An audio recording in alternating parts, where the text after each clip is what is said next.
Competition competition and competition. আমরা কেমন যেন কম্পিটিশনের যুগে বাস করছি। এই যে রিসেন্টলি যে ঘটনাটা ঘটলো আর্টিকেল, এখানে আমরা সোশ্যাল মিডিয়ায় কম্পিটিশন করছি। কি কম্পিটিশন? না, কে কোন তথ্য কত আগে দিতে পারি আমরা।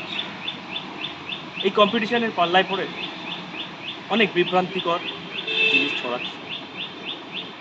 কোনো একটা ভয়েস ক্লিপ, সেই ভয়েস ক্লিপটা কোথার থেকে আসলো, কোথার থেকে কী বৃত্তান্ত, আদৌ কি তার সত্যি না কি, সেটার সত্যাসত্য যাচাই না করে আমরা সেটা সোশ্যাল মিডিয়ায় আপলোড করে দিচ্ছি এবং সেটা শেয়ারের পর শেয়ার, ভাইরালের পর ভাইরাল হচ্ছে। এবার তার সত্য না মিথ্যা আমরা কেউ জানি না। এমন তো ঘটনা ঘটতে পারে যে আমি অমুক জায়গার থেকে খবর পেয়েছি, এই তথ্যটা আমি দিয়ে দিলাম, কিন্তু সেটার কি আদৌ সত্যতা থাকবে? আপনারা দোষ গুণ কেউ বিচার করছেন, কি করছেন? না, সেই ভিডিওটা আমি আগে আপলোড করি বা সেই ক্লিপটা আমি আগে ছড়িয়ে দিই। এই সেন্সিটিভ বিষয় নিয়ে দেখতে দেখতে হঠাৎ করে কালকে দেখলাম দুটো খুব সেন্সিটিভ ছবি আমাদের সামনে প্রকাশ করেছে।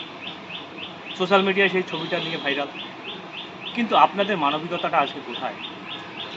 এই যে ছবিটা ছাড়লেন, সেই ছবিটা কতটা সেন্সিটিভ সেইটুকু যুক্তি আপনাদের মধ্যে নেই। দেখে সত্যিই খারাপ লাগে।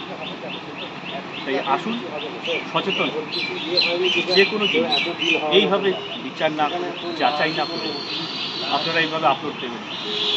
যে কোনো জিনিসের সত্য এবং মিথ্যা বিচার করতে শিখুন, তদন্তে সাহায্য করুন। নাহলে তো আমরাই বিচারক, আমরাই গোয়েন্দা, এবং সোশ্যাল মিডিয়া জুড়ে তাই হচ্ছে। আপনারা নিজেরাই গোয়েন্দা, আপনারা নিজেরাই বিচারক।